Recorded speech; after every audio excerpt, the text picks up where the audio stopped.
Welcome back, viewers. It's been a couple of days since India won the T20 World Cup, but we are still buzzing with excitement. And of course, our immersive coverage of India's victory and also the future ahead for India continues. But of course, while there's excitement, there's of course a lot of fervor about India's victory. There's also a slight pall of gloom as far as India's greatest batsmen, two of India's greatest modern day batsmen, Virat Kohli and Rohit Sharma, retiring from the shortest format of the game. We've also got a special package for you about Virat Kohli, his achievements, and also what Indian cricket will be looking forward to in the future. Take a look.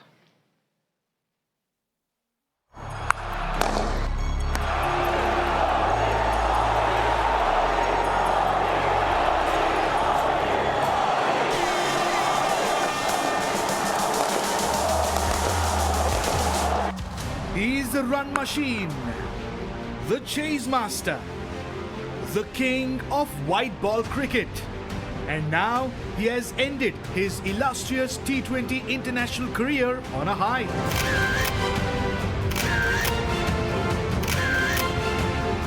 Virat Kohli lifted his maiden T20 international title in Barbados, and with that also capped off his career in the shortest format. He has ended his T20I career as the second highest run scorer with a staggering average of 48.69 and a strike rate of 137.04. Kohli's numbers are as jaw-dropping as his on-field swagger. Even at the biggest stage, he has scored 1,292 runs, the most by any player. He has twice been the highest run scorer in the T20 World Cups. But Kohli's legacy extends beyond the numbers. His passion, intensity, and never say die attitude inspired a generation of fans and cricketers. As Kohli now shifts his focus to the longer format, the spotlight is now on his likely replacements. Thankfully, given the IPL, India's robust domestic setup has been churning out elite batsmen. Players like Shubman Gill, Rishabh Pant, Suryakumar Yadav and Yashasvi Jaiswal have already proven their mettle on the international stage. From the Mohali Magic to the Melbourne Heist, from a young kid who ruled T20 World Cups to the man who ended his career with a man of the match during the T20 World Cup final. The king may have retired and his reign may be over, but his legacy lives on. And of course, these are the superstars of Indian cricket that have given us the ultimate joy, but that wouldn't be possible without their coaches who molded them into the superstars that they have now become. Let's also take a look at the reactions coming in from their childhood coaches. बताइए कितना special आप feel करते हो रोहित शर्मा, जिनको आपने बचपन से train किया। इनफैक्ट वो पहले ऑफ स्पिनर बन के आए थे, आपने उनको एक सलाह दी थी कि आप वो बैटिंग में अपना आजमाए, अपनी एबिलिटी आजमाए, और अभी जो रोहित शर्मा और उनके बॉयज ने जो अचीव किया, कितना स्पेशल आपको लगता है? स्पेशल तो है, मुझे बहुत बड़ा गुरुदक्षिण मिला, मैं दुनिया का सबसे अमीर आदमी बन गया आज, ऐसा मुझे लग रहा है। क्योंकि जिस बच्चे को मैंने 12 साल का जब भी देखा था, एज एन ऑफ स्पिनर का देखा था, जब उसकी मैंने बैटिंग की एबिलिटी देखी तो मैंने उसे कहा कि तुझे बैटिंग में ज्यादा फोकस करना है, उसको ज्यादा टाइम देने लगा।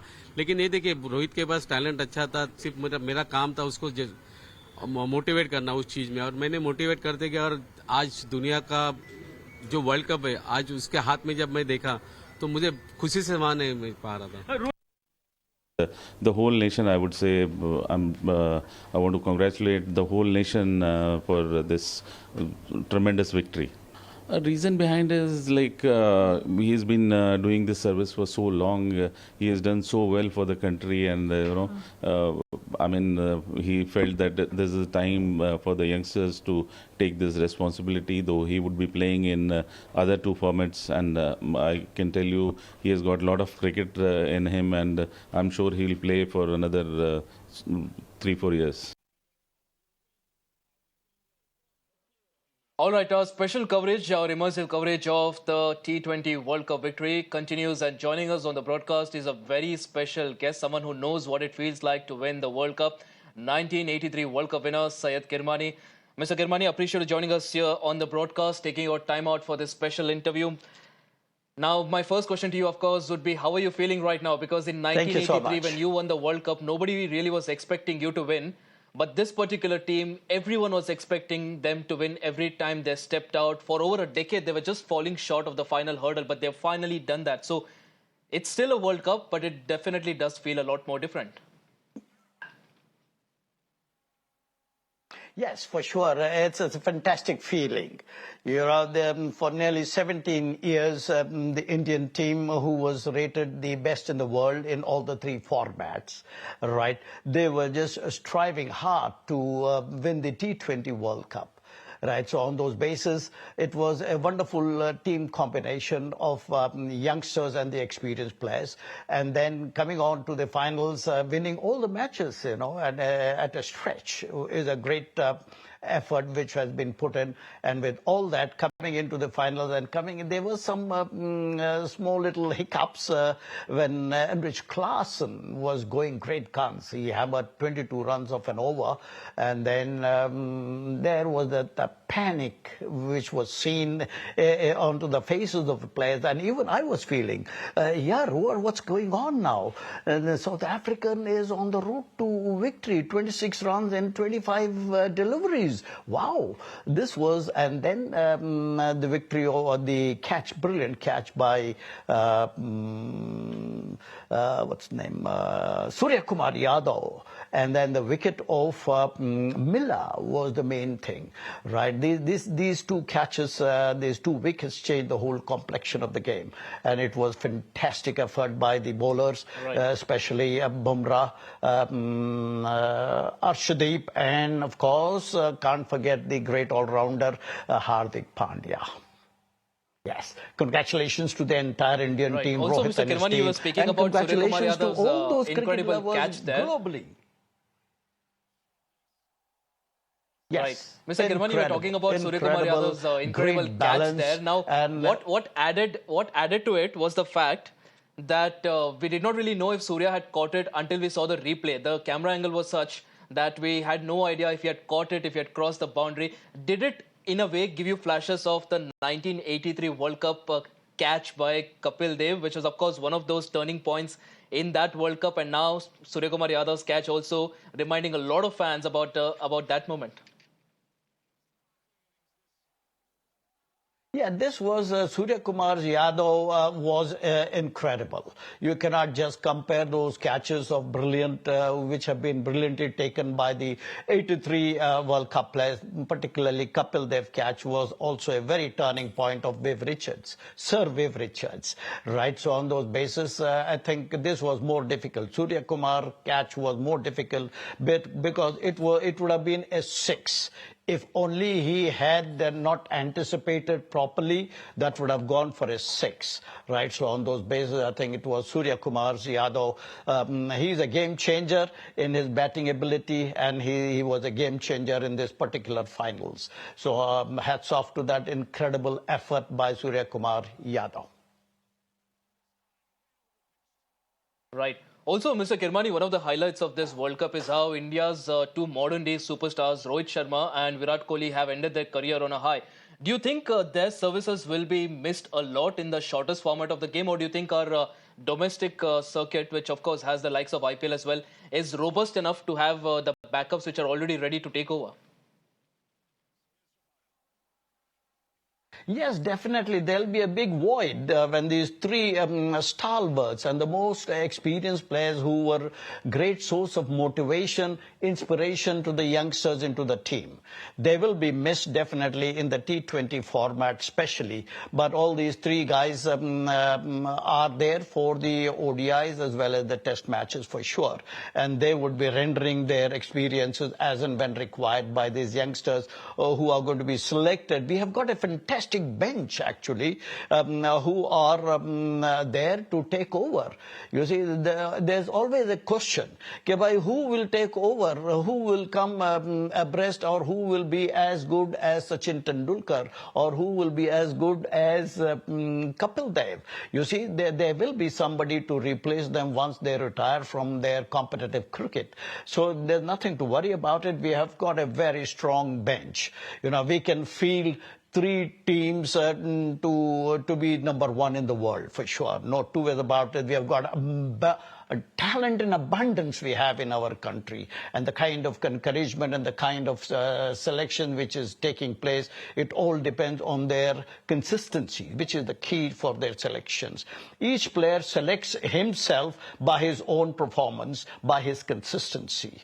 So the selection committee has an easy job. Right. Here are the performers. Here are the talented guys. Here is the future for them. So they pick them. The players pick themselves up. And of course, yes. Can I continue along with Rahul Dravid's effort also behind? Right, he has been a great source of motivation as well to the entire team in the four walls of the dressing room or in the dugouts. He has done human service to cricket right from under 19 when he became the coach. Then he became the director of the NCA.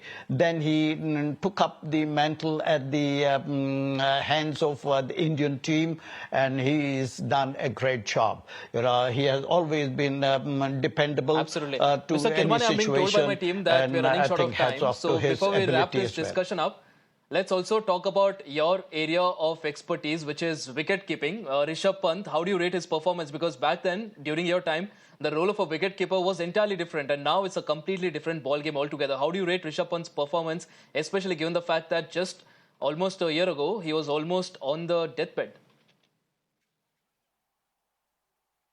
Yes, I think it's a brilliant recovery. I think it's the willpower which has brought him onto the field again, and his performance has been fantastic.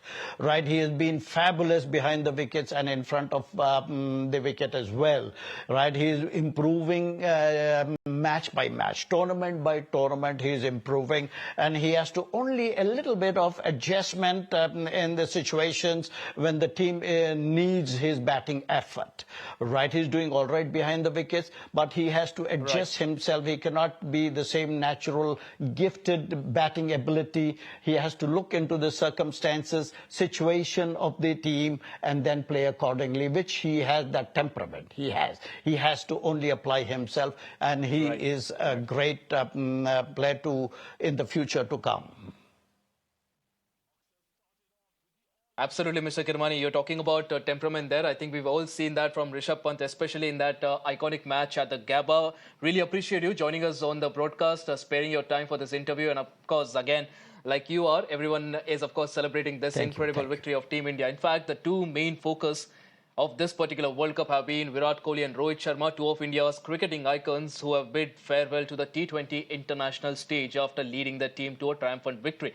They also happen to be the top two run scorers in T20 internationals. Now, Kohli delivered a match-winning performance in his final T20 international, scoring a crucial 76 runs to set up India's 7-run victory over South Africa in the final. Rohit soon followed suit. He also hung up his T20 international boots after the historic triumph. Now, these two stalwarts left an indelible mark on the game, amassing over 4,000 runs each in the format.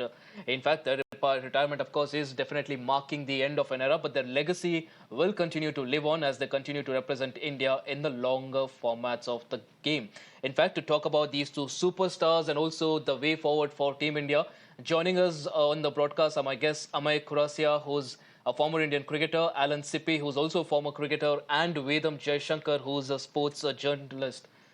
Gentlemen, appreciate you joining us on the broadcast for this very special discussion. We were listening to Syed Kirmani, the 1983 World Cup winner, and we can still see how excited he is about India's victory. Let me start with Amay Khurasia here. Amay, the highlight, of course, is the fact that two of India's modern-day greats in the shortest format of the game have ended their careers, the T20 international career, on a high. Couldn't have been a better gift for them. Oh, yes, and the moment was exceptionally so emotional.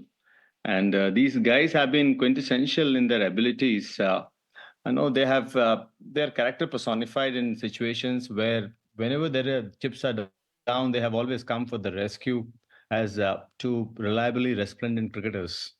And I think apart from that, there are many things which one can learn from these two people, especially Rohit and Virat Kohli, that many a times when their back was against the wall, so those deterrents made them more determined, you know. And what else to say? I think, yes, such people, such players are not replaced overnight. So their absence will always be felt.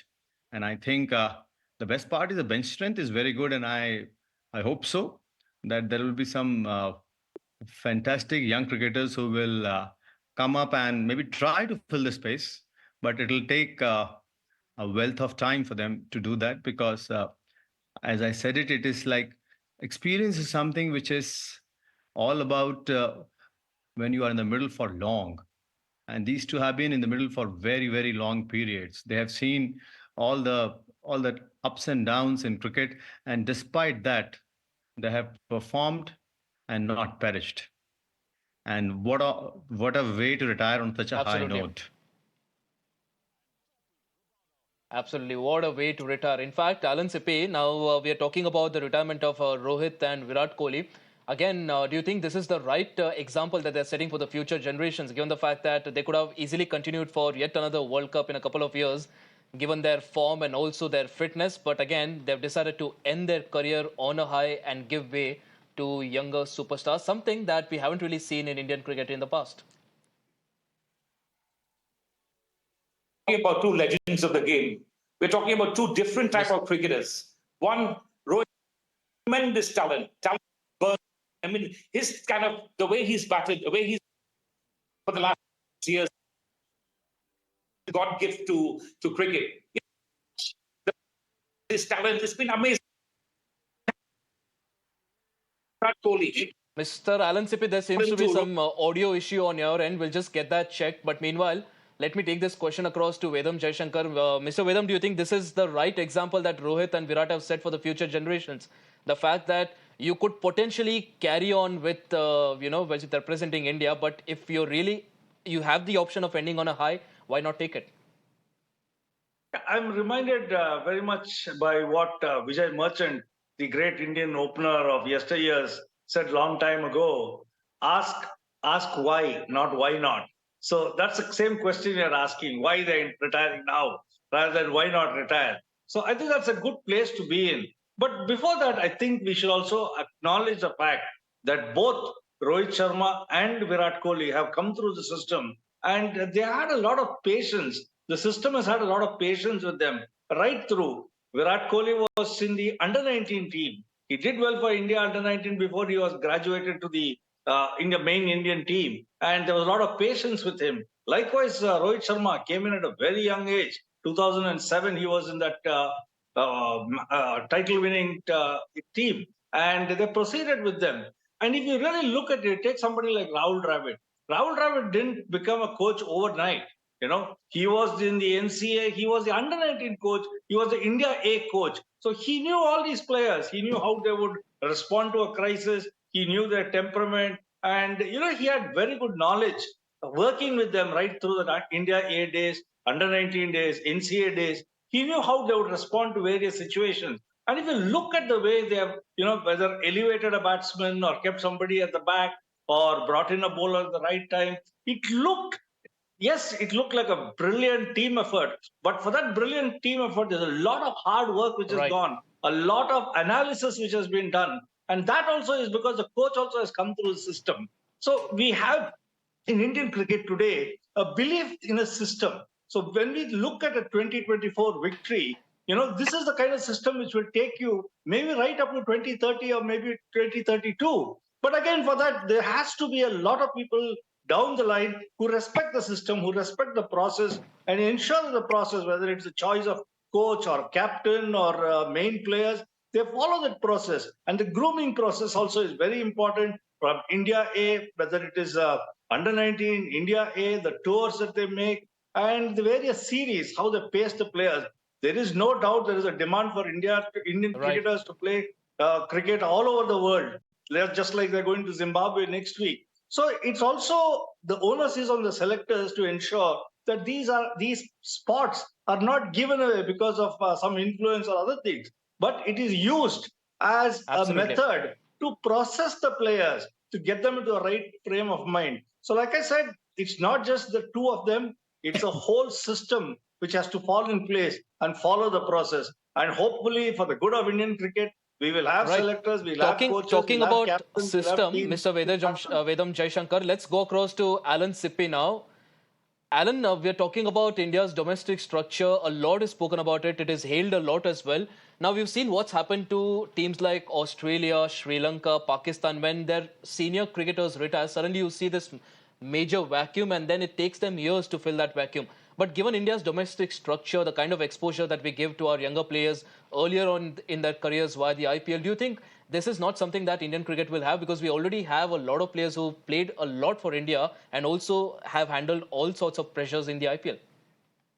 First of all, Ashish, am I audible this time? But the question that you've asked me is excellent. Alan, I think you're this question perfectly is audible now. Yeah, the question that you asked me is absolutely excellent. I'll tell you why.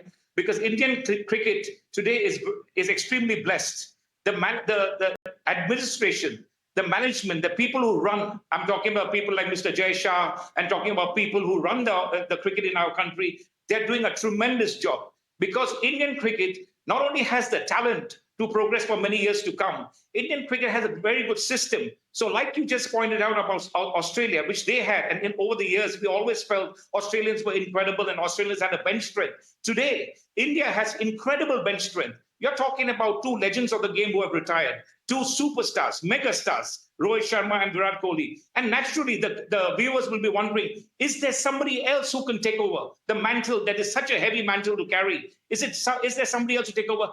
According to me, yes. It's always difficult to be a superstar, but we have some outstanding cricketers. Obviously, I don't want to just name names, but one man, in my eyes, stands up tall to be the next superstar is Shubman Gill. There are many other good cricketers, outstanding cricketers like KL Rahul, Rinku Singh. There's so many cricketers that they're so good.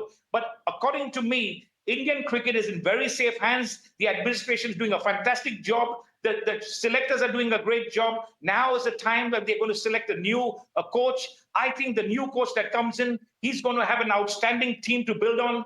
This is wonderful news for Indian cricket. We should not be worried about Australia anymore. In fact, it's people like Australia, England, they look at the Indians and they are in awe of the Indian team. They're in awe of the way we run our cricket in India. Everybody looks to emulate India. So India, you'll be rest assured, we are in good hands and safe hands. Absolutely, Mr. Sapi, like you rightly pointed out there, Indian cricket, of course, is in very safe hands, given the fact that we have really robust domestic infrastructure and also the management skills that we're talking about as far as the administrators are concerned, definitely head and shoulders above any other cricket boards. And also a lot of focus needs to be given as far as the coach is concerned. Like they say, Yatha Guru Tata Shishya.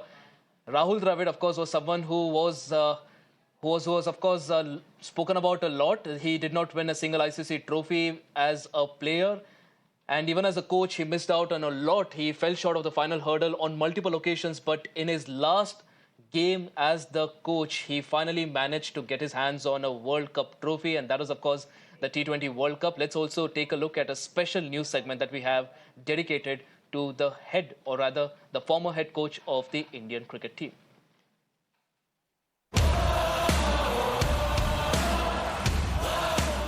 Cometh the man, cometh the hour.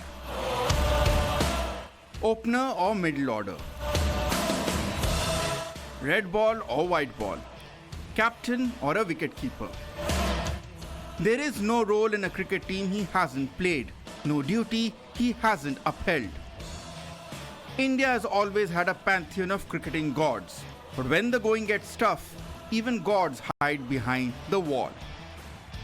For years, Rahul Dravid was known as the unsung hero of India's cricket resurgence in the early 2000s. He had truly done it all. The only thing missing in his cabinet was the World Cup winner's medal. But what fate denied him as a player, bestowed upon him as the coach. That too on the last day of his tenure. You know, as a player, I was not lucky enough to win a trophy. But I tried my best. You know, I gave my best. Lucky to be given the opportunity to coach a team, and I was lucky that, you know, this bunch of boys made it possible for me. Indeed, beyond the explosive captaincy of Rohit Sharma, the talismanic batting of Virat Kohli, and the unplayable bowling of Jasprit Bumrah, was the cool and calm Mr. Dependable as the head coach, laying the foundation for India's historic victory in the T20s. having painstakingly worked up the coaching ladder, just as he had done as a player, Dravid put all his expertise and experience of coaching the under-19 and the India A sides when he was given charge of the senior team and took the men in blue to unprecedented heights in every format of the game. The only thing missing was the jewel in the crown. Time and again, Dravid's boys dominated till the final, only to fall at the last hurdle. But all that changed in Barbados on Saturday, on the last day of his coaching contract, and the years of labour put in by Rahul Dravid finally bore fruit. Rahul's real contribution went far beyond the numbers. In an atmosphere which was increasingly factionalized by ego clashes and clan wars, he ensured that his boys were insulated from all the frenzy. When a senior player was going through a lean patch, the wall would be there to shore him up. When a youngster would get a case of bad nerves, he would then look up to Rahul Bhai for help. When India lost the World Cup final in Ahmedabad, Rahul put himself in front of the media to take the heat. When India won, he made sure he was in the background. I couldn't be happier for this team, and I couldn't be happier for so many of the Indian fans who keep coming out to these games. They keep supporting Indian cricket, they keep supporting world cricket, and you just feel so grateful that you're able to give them a moment like this and something to be really happy about. There could not have been a more poetic ending. 14 years after his captaincy ended in ignominy upon the Caribbean islands, Rahul ended his coaching career at the very same venue on the highest of highs. Some have called him India's very own Kabir Khan, but as his legions of fans know, this was not an accolade Rahul Dravid's legacy needed, but one that it certainly deserved. Bureau Report, Mirror Now.